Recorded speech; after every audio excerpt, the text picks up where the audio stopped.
Hello everyone, Valdestot here in a special edition video titled How DoorDash and food gig apps are destroying the national economy and doing a disservice to first-time younger workers.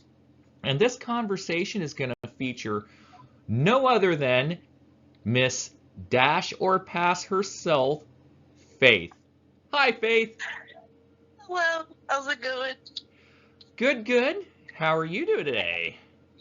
I'm great. A little tired because of midterms, but I'm here and I'm ready to hear what you have to say. All right, and just so that all of you are aware, this is not scripted. This is just two YouTubers discussing some things that I had thoughts about. And as the title shows, it's a doozy. So, let's get started. So, welcome Faith from the YouTube channel Dash or Pass, okay? This is the next screenshot here on my PowerPoint, which is why I had to read that. So, the reason I came up with this topic is I'm seeing in real time what's going on, okay? And time to take my glasses off because I'm blind as it falls to the ground. I told you, unscripted. So anyway, this is what I thought, right? You know how an actual W-2 job is supposed to teach first-time workers the foundations of working? You know, like waking up, going to work in a structured environment, following the rules, getting reprimanded for incompetence or laziness, teamwork and building social skills, and earning a paycheck. Remember those days? Faith? Oh, I was being talk. Try not to let the wind get into the interview. Oh. Yes. So you remember those days where you actually had to like do all those things, like get up, have a schedule, go to work, be told by your boss what to do, etc., right? Yeah, disgusting. Yeah, Absolutely. disgusting, but you know, it's literally one of the foundations for younger people, which is you're the perfect guest to counterpoint this interview, right? Because you're a younger person. Say to everyone out there how old you are. I am. Oh, I didn't even do this on Hannibal's. Okay, but I'll just get it out there. I'm 25. Okay. Oh, just in case that Hannibal, you know, people didn't watch that video, at least they know how old you are. So you're in your mid-20s, right? Yeah. Okay. Have you ever had a job before gig apping, like Doordash and whatnot? Yes, a ton. I'll just list the first few. I was a Taekwondo instructor. That was my first job, and that was like, it was kind of under the table until I turned 16. And then when I moved out to Massachusetts, I started working at like Lowe's and Ski Mountain. So you had a few W-2 jobs under your belt before you started gig apping, right? Yeah, absolutely. Okay. So this is the point I was trying to make for the viewers out there. You know, having a solid foundation is like really important in the real world, right? And I make it akin to like a military environment because I come from a military family. Like the foundations of structured work are literally like enlisting in the military. The military breaks down an individual, builds them back up into uniformity, thus the term wearing a uniform, right? And being a team player at work for the common good of everyone, right? These gig apps are luring first-time workers away from a traditional W-2 job to, quote unquote, become your own boss, which literally deprives a person of the core principles of a structured environment. When an employer like DoorDash or any gig app tempts a person saying you can work when you want and set your own hours, it's not really necessarily a good thing. You can see a negative correlation of younger people not starting off with the core jobs that's literally, you know, from age 15, let's say, all the way up to like 20, in the early 20s, right? Fast food, retail. That's a good point. Yeah, hospitality, you know, they are not starting off with the core jobs, which starts the worker's foundational ethos in their employment journey for the rest of their life. So this is the final point. I want your thoughts because this is part one. Mhm. Employers are supposed to not only support workers by contributing taxes, which goes to federal, state, and local governments, but also provides for Social Security, Medicare, and disability insurance, along with workers' benefits in an all-encompassed environment. I mean, I hate to say it, but the majority of gig workers are either not equipped or not responsible enough to keeping up with paying the necessary taxes, saving for their retirement, nor are the gig apps themselves willing to provide either the pay or the resources to make it happen. How many of you are prepared to pay the estimated taxes used to pay on income that isn't subject to withholding like self-employment taxes, of which all independent contractors are? By the way, self-employment taxes cannot be removed with deductions like taxes on wages, okay? So you got to pay that tax. The only thing that'll offset it is like a credit, but you still pay the tax and your credit gets reduced, right? So most of you probably don't pay these quarterly taxes either. It's a 1099 ES form, estimated tax, right?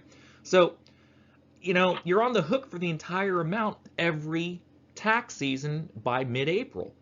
These gig apps make it too easy to be complacent, and that is not a good thing for the majority of people that are not business-minded. Thoughts?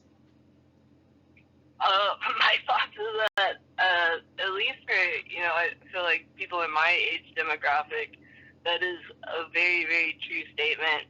Especially because I feel like I try to be as responsible as I can, but like you said, no one teaches you this. And if you've had W-2s before you've gotten into this, like I have, nobody told me how much like tax line needs to come out, and it's so easy when you're W-2 because you just check one little box and they just do it for you. So you never have to think about it until like tax return season, really. And I still feel like I'm not doing what I need to, only because I'm uneducated. I'm trying to educate myself and trying to hire like a tax specialist, if that's what you call them, but yeah, I felt very unprepared. I still feel unprepared. Yeah, I mean, you definitely make some good points with that. Well, and to be fair, I'm not just singling out younger workers, Faith. There are a Yeah. lot of adults that have been in the W-2 workforce for years as well.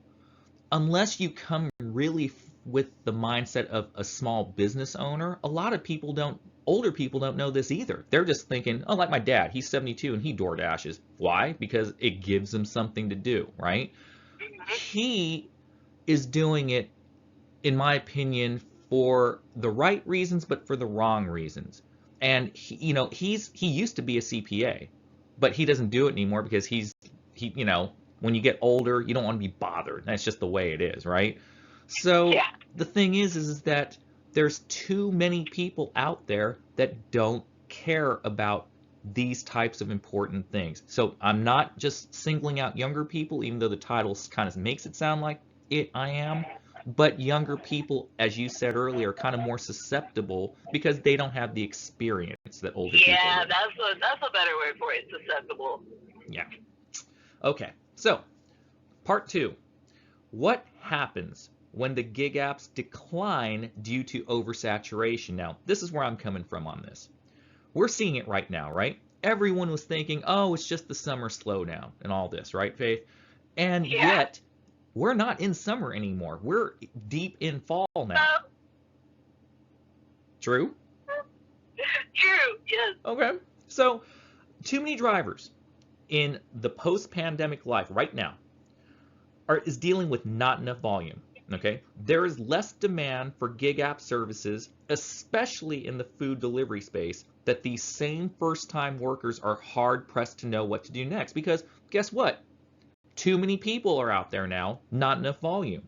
So what we once used to have, be able to cherry pick our orders, it's hard to cherry pick when there's less volume. That means you're forced to take these less than desirable offers, right? So they're now experiencing what an independent contractor is like, and now a W-2 job will never be fulfilling to them. You know why?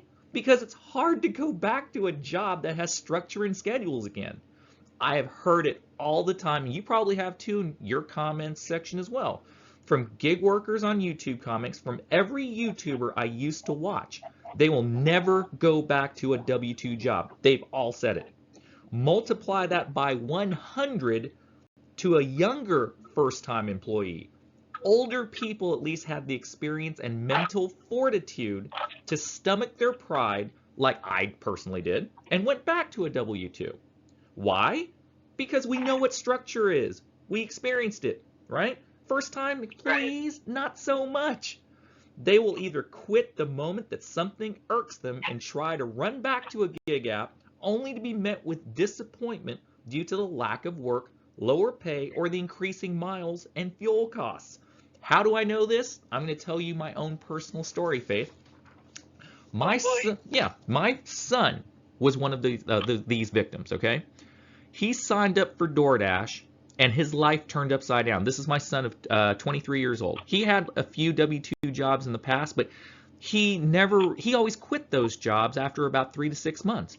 He never finished high school. He had to get his GED, okay, because we made him do it. He never was a responsible person, okay? So he signed up for Doordash. His life was turned upside down. He woke up at 1 p.m., worked for maybe 4 hours, complained it was slow, came home, played Call of Duty or whatever games he played, went to bed at 4 a.m., then repeated the cycle over and over again. So once you taste being your own boss, it really is hard to work for someone else because you want to do it your way, because you did it your way before, and you'll always be unhappy afterwards. That person will quit, try and find another job, then quit again. This is the very definition of being trapped in an employment death spiral. Your thoughts?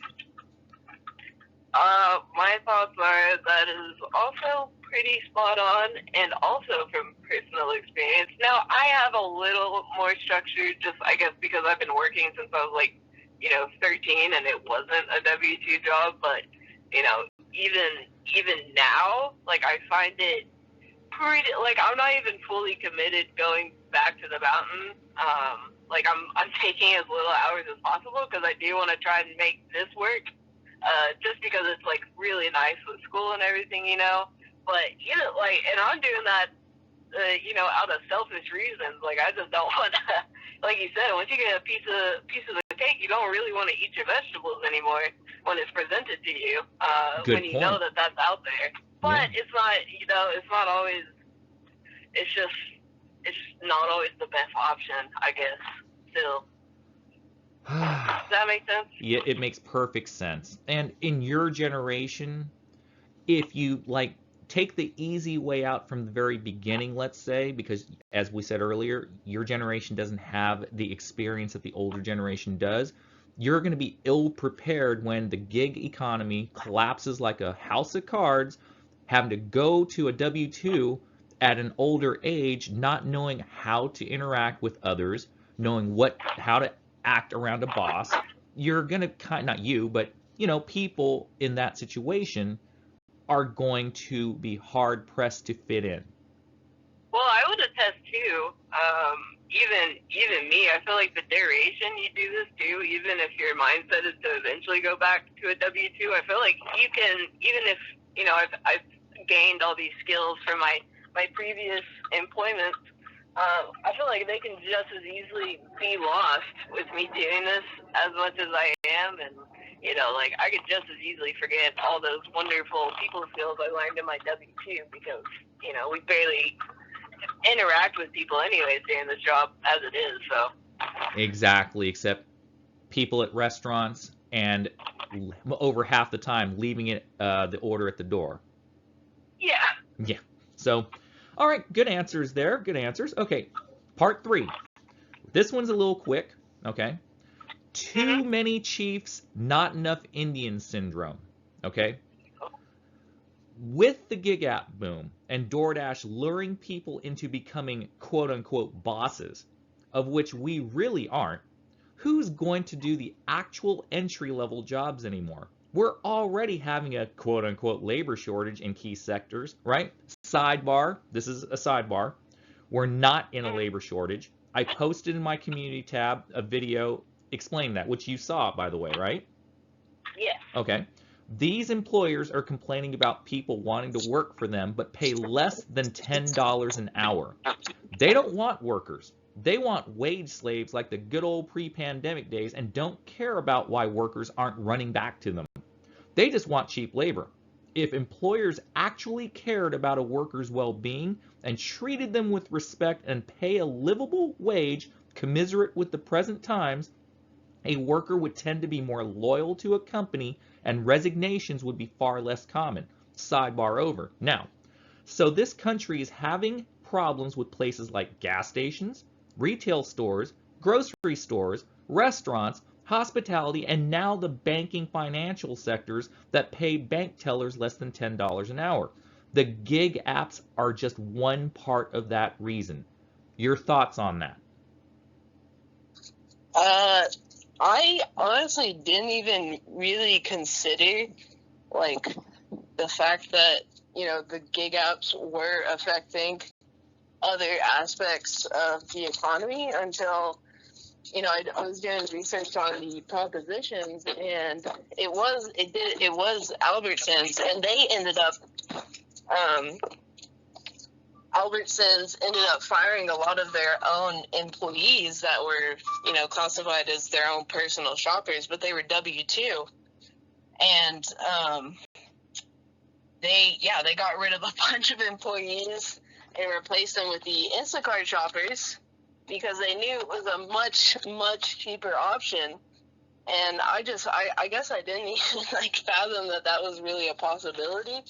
But it is affecting, other sectors of the economy, and it's just now starting to, I feel like, affect them, and they're starting to speak out about it, at least the employees that are being fired because they're being replaced with this, much cheaper labor that they don't have to have any responsibility for, and I feel like, that model of employment is definitely going to become a lot more popular only because it saves them so much money and they have no, skin in the game or, responsibility to take care of them whatsoever. So I feel like it's just going to become a lot more mainstream. Yeah, and the economy is going to suffer because of it, because less taxes equals less ability to pay for infrastructure, to pay for social services, to pay for our military, they're skirting the ways of paying for things by saving money on actual labor costs, which in turn translates to taxes. We just had the conversation earlier about independent contractors really don't pay a lot of taxes because they don't make a whole heck of a lot. So, and they don't pay, they don't keep up with their self-employment taxes, and they may not even be able to afford their yearly taxes if they don't save up enough because they have to survive on a day-by-day basis. So it's just like a real bad problem all the way around. Okay, but part 4. I heard a story about a lady on NPR News detailing her experiences working in a short-staffed office environment. This is her story, Faith, okay? We are short-staffed constantly, working over 40 hours a week because no one is applying for the positions here. We are literally doing 2 to 3 people's work and are physically and mentally drained.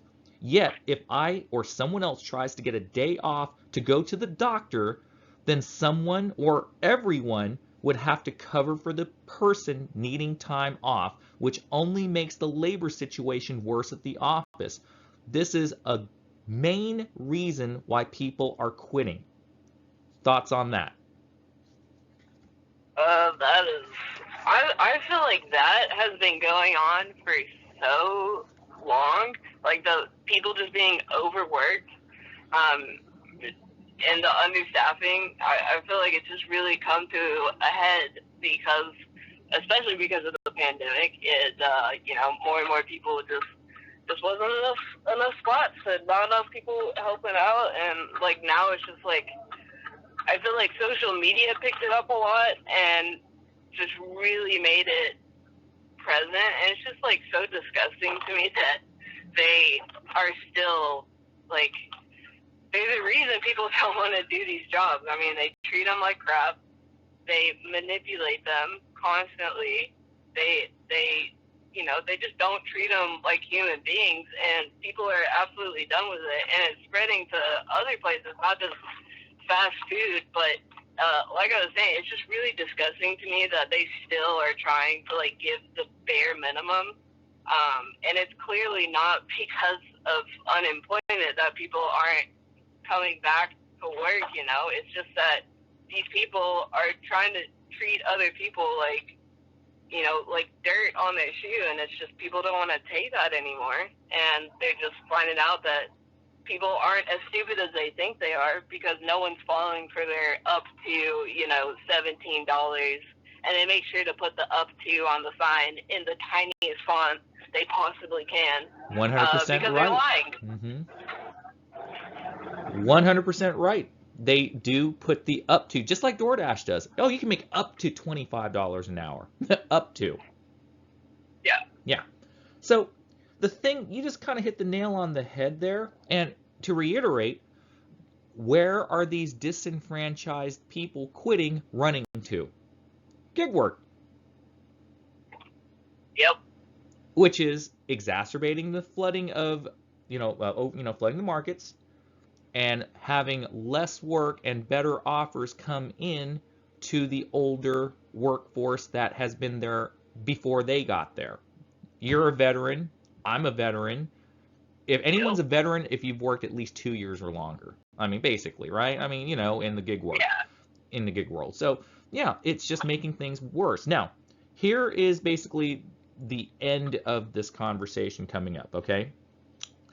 Here's some statistics from research, which I know you'll appreciate because you're a stats person too, and you like to do in-depth research, right? Yes. Okay, so now I'm going to read from this. In the Gig Economy and Alternative Work Arrangements report by Gallup in 2021, the number of gig economy participants makes up 36% of the U.S. workers, either in their primary or secondary source of income. It's estimated that if the number of workers continues to increase, the gig economy will encompass more than 50% of the total U.S. workforce by 2027. 2027, yeah. According to the Freelancers of America survey by Upwork and Freelancers Union. This translates into millions of workers in the gig economy. This statistic alone tells us that the gig economy is growing fast. Do you now see how DoorDash and the gig apps are slowly eroding the foundations of our own economy? There will be some of you that will find this information interesting, not interesting, or simply don't care as long as you get your money. The selfish ass people, right? Or somewhere in the middle. But to assume this is going to end well in the long term is not going to happen.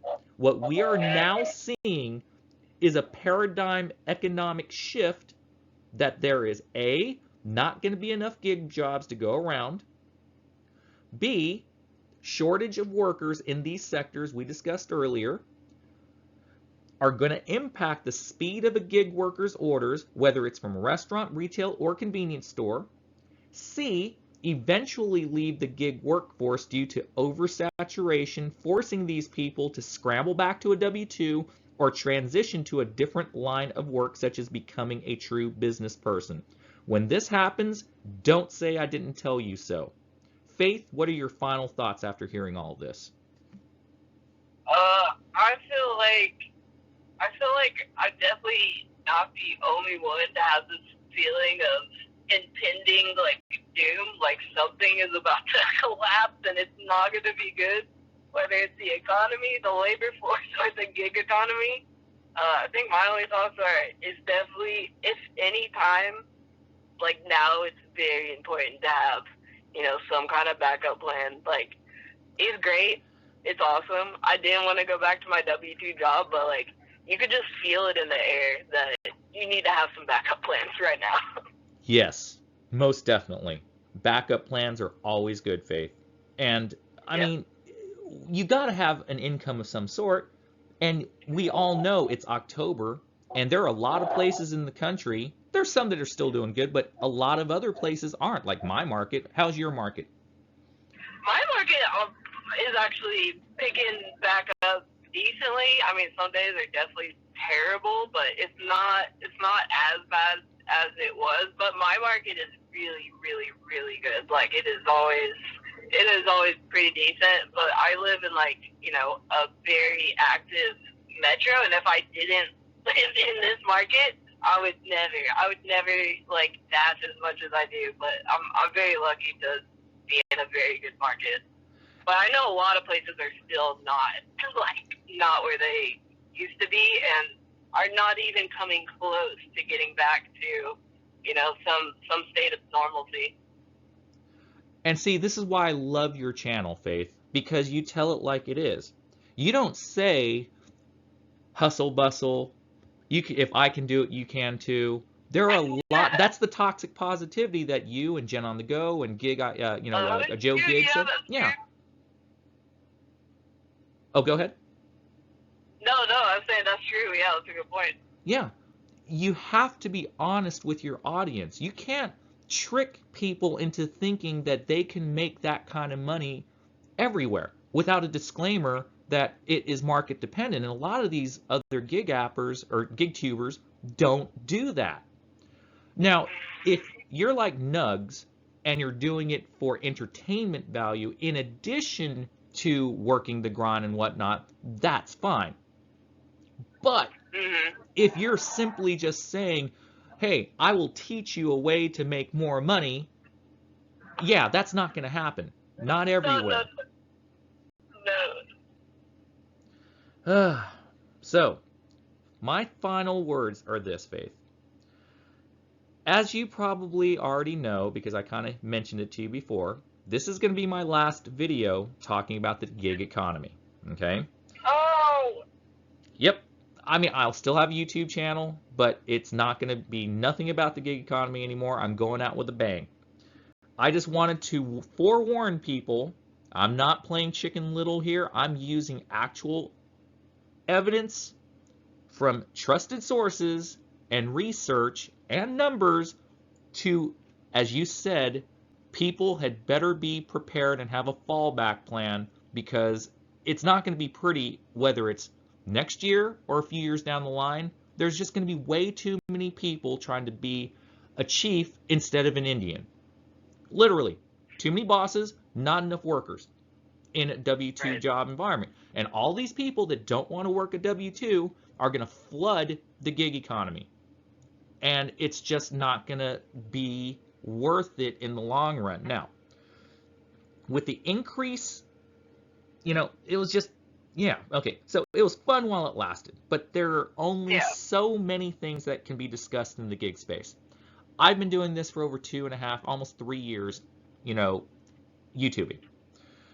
And with the increase in gig content creators, I now feel it's the right time to bow out of this arena. And, I'm trying to kind of hand over the reins to someone, and I want it to be you. I will be there for you. If you ever want to call, email, chat about a topic, bounce ideas off on gig stuff, I'll be more than happy to lend an ear and lend a hand. So I am passing the baton to you. I am beyond honored. I can never uphold the Valdestat voice torch because you're your own little flame, but I will do my best. I'll absolutely do my best, I promise. Well, you put in the hard work. You go to college, you're doing gig work, and you actually set forth the time to research things. Not everyone is right all the time, obviously, right? But as long as you can at least, being a scientist like you are, right, in chemistry and all that, you prove it with facts, empirical research, and if it's wrong, it's wrong. But at least you can put out a video saying, hey, it's wrong. sorry, I retract my statement, whatever, right? And that is a person that you are. You are one of those people that would do that. So I wish everyone well and hope that each of you in the gig space finds out what you really want in life, okay? I'm going to miss the gig world, but in a way I won't miss it because I've just learned that there are a lot of selfish, drivers out there, or a lot of people, or even customers just wanting, free food by scamming, or they don't want to tip drivers because they're cheap and could give a dang, no empathy. I'm not going to miss that part, but I will miss the camaraderie that we used to have amongst the core group of gig tubers. And I bequeath everything in your good hands, Faith. Thank you so much. I want to cry right now. That's so sweet. Thank you so much, Valdemar. Thank you so much for letting me voice my very inexperienced opinion on your channel. It's not inexperienced. You have a good head on your shoulders. Just stay the course. Just be you, just keep you being you. And just put it out there. All right? All right. So, anyways, folks, that's it for the last gig video of Valdestott's voice. I hope everyone does well. Take care, and we'll talk later on a different topic. Bye.